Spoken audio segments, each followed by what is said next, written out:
Welcome along guys, this is my little preview of some of the best bikes I'm looking forward to in 2020 out of the bikes which have been released so far at the EICMA show in Italy.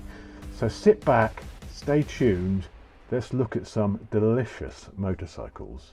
So starting off with one of my favourite ever bikes, the Super Duke R. I owned one of these, the original one, the 2415 version, absolutely loved it. Sold it because it was a little bit agricultural. Bike's been through several generations now and they have absolutely nailed it with the 2 version. This 3 version must be incredible. 177 brake horsepower, 140 newton meters of torque. Not much change in power from last year's. Up a couple of brake horsepower, that's all. Actually down a couple of torques as well because of that new exhaust, the new emission regulations for Euro 5 the bike has to meet. It's now got the 5-inch TFT, new headlights, new styling. The frame is very similar to the old RC8 frame, but it's actually 2 kilos lighter and 3 times stiffer than the old Super Duke. The rear subframe is now composite. Gone is the trellis design, so it's lighter. The fuel tank, not only has it gone from plastic to steel, it's also gone from 18 litres to 16 litres. So it's lost a bit of capacity, but it should still do about 160 miles on a tank. The braking has been addressed by new Brembo Stylema calipers. The old bike brakes were never the best out there. With the Stylemas on it, it should move it up a notch. Very, very excited to see how this thing stops, goes and handles. The bike has the same IMU, the 9.1 Bosch system. Slight revisions again for this year, just making it work slightly better. The wheelie control, the way the traction control works. It also now has buttons on the switchgear to adjust your traction control on the fly, like the RSV4 and the Tuono does, and also a button whereby you can store your favourite settings. So perhaps a button you can program to be wheelie control off. Very nice. I think the aim for this bike for this year is to tighten it all up, because it was always never the sharpest handling bike. It was a beautiful bike to ride, but it wasn't quite as sharp as the likes of the Tuono. So hopefully now this has brought that whole package together, made it tighter, more performance focused and very nice to ride. Next up, sticking with KTM, we have the new Duke 890R. This thing could be amazing. The old 790 Duke was fantastic bike, very, very precise, a really lovely ride on the road, but it was let down a little bit by poor suspension and cheap brakes. Power has increased. Of 16 brake horsepower peak, we're now up to 119 brake horsepower with this engine because of the capacity increase, and also 199 newton meters of torque at 7,750 revs. There were 2 things which let this bike down. The suspension, which was non-adjustable on the original version. This now has fully adjustable suspension, including, I believe, preload adjustment. Absolutely fantastic. And also the brakes were a bit weak on this bike. They felt a little bit wooden, you really had to pull the lever. Now this has the Brembo Stylemas, so the braking should be also taken care of. So what with an additional 16 brake horsepower and 3 kilograms lighter, this bike should be very, very interesting and perhaps the perfect road bike. It also features sticky Michelin Power Cup 2 tyres. Moving away from KTM and on to Ducati. First of all, we have a look at the new V4 Super Naked Ducati. This thing is absolutely bonkers. It is the Panigale V4 engine putting out the same 217 brake horsepower, 220 horsepower when fitted with the optional full Akropovich. This thing is going to be insane. To try and control all that power, they have added these winglets. And apparently at 150 miles an hour, these winglets provide 30 kg of downforce. This thing is going to be sharp on track and on the road. It's an absolute monster. But the question will remain, is over 200 horsepower too much for a naked bike when this thing is very, very light? KTM have the Wasp headlight. It seems that Ducati has gone with the Ant.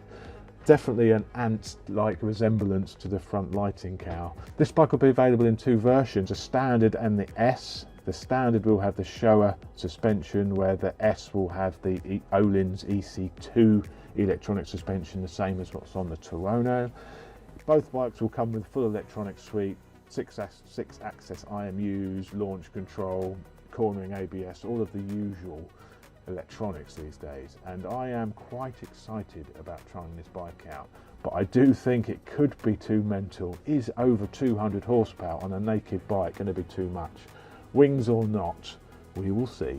The other new bike I'm very interested in from Ducati is the new V2. Looks a little bit sexy. It's got the bodywork from the V4 Ducati. Nice grin, love. It also comes in red. They're calling it the V2 because obviously there's the V4, the V2, because it is a twin.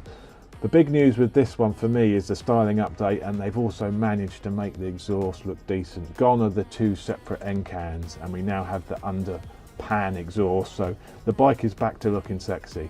This is going to be a fantastic bike. You know, that power on the road is the perfect road bike, so I'm really going to need to make sure I get my arse on one of these next year and test it out, because it looks rather sexy. 155 brake horsepower at 10,000 revs. Perfect amount of power for the road. It's a 5 brake horsepower power hike over the old 959, and that's with the new Euro 5 emissions. The full electronic suite, as you would expect: cornering ABS, quick shifter up and down, race mode, street modes, and the 4.5-inch TFT display as seen, of course, on the V4. An excellent bike, can't wait to test it. Moving on to the Aprilia stand. What have Aprilia got in store for us? Well, the RR RSV4 now has wings, now comes with wings and a rather sexy paint scheme, but I don't recommend riding it in red high heels. The RSV4 factory now comes with the Öhlins EC2 suspension, like on the Tuono, but still we've got no facelift of those lights. We've still got halogen lights on these bikes. We are really overdue a facelift on the RSV4 and the Tuono. But the big news from Aprilia is this, the RS660. This is the new middleweight twin from Aprilia. It basically uses the front two cylinders from the RSV4, which are then slightly overboard to raise it up to 660cc. It makes 98 brake horsepower, which for a twin is actually class leading when you consider the MT-07 only makes 74 brake horsepower. No news on the weight of this yet, but it's going to be around the 180 kilo mark. Quite light. Also comes with full electronic suite, cornering ABS, traction control, wheelie control, up and down quick shifter. Aprilia are saying it is a road bike primarily, but it's also going to be good on the track. I think this bike is set to rejuvenate the middleweight class. I really hope so, because it's a class which is fantastic for road bikes. Exciting. I will be riding this as soon as it is available in the dealers, and it is one of the top bikes I'm looking forward to for next year. Beautiful. Moving on to the big H. What have they got in store for us for 2020? Well, the big news for me, well, it isn't this. It isn't the new Africa Twin, fantastic as it isn't also a Cal Crutchlow's bike. It is the new Fireblade. We have been waiting a long time for this bike. When the new Blade came out last time, I was a little bit disappointed because it was really a rehashed old Fireblade. This is actually a new machine. Honda are claiming 214 brake horsepower at 14,500 RPM, but it doesn't come with any sort of VVT system, so it could end up being a little bit peaky. We will see. The weight of it is actually slightly heavier than last year's bike. Last year they didn't have the power, so they put all their efforts into making it as light as possible. The new Blade weighs in at just over 200 kilos, where the old bike was in the 190 kilo range. So it's put on about 5 kilos or so, but we can forgive it with that extra power hike. The power to weight ratio is still going to be much better than last year's. The bike features wings. Marquez likes it, but why wouldn't he? It does look absolutely amazing, but it does have a little bit of an Optimus Prime look to it in those colours. But I'm really excited to try this. I really hope that Honda have hit the nail on the head here and produced a blade worthy of the name. Two versions. It will come in the RR RSP and just the RR. Main differences between them is the suspension. It's Shura suspension on the standard, Öhlins electronic suspension on the RRR. The bike was inspired by their RCV 213 MotoGP replica bike. You can see even the colour scheme is very similar to that bike. It's going to be an interesting one. I can't wait to ride it. It's got a lot of diamond light coating, DLC coatings used inside the engine. It's obviously a high revving engine this, so the only thing that worries me about this bike is it going to be just all too peaky and there's going to be a real lack of mid-range. We will see. I will be riding this bike as soon as it's available. Heading over to Kawasaki, what have they in store for us for 2020? Well, the big news for me is the ZH2, using the H2 engine out of the SX. Looks of this bike are splitting opinion. It does look a little bit bulky.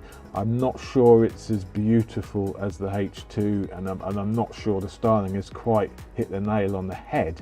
But this bike is going to be 200 horsepower, 140 newton meters of torque. It's going to be an absolute monster. 100 foot-pounds of torque and over 200 brake horsepower on tap. And the thing about the H2s is you can get more power easily by doing a simple reflash and a chip tune. You can be up to 250 horsepower, no problem at all. It's 17 kilograms lighter than the H2SX, which is 239 kilos.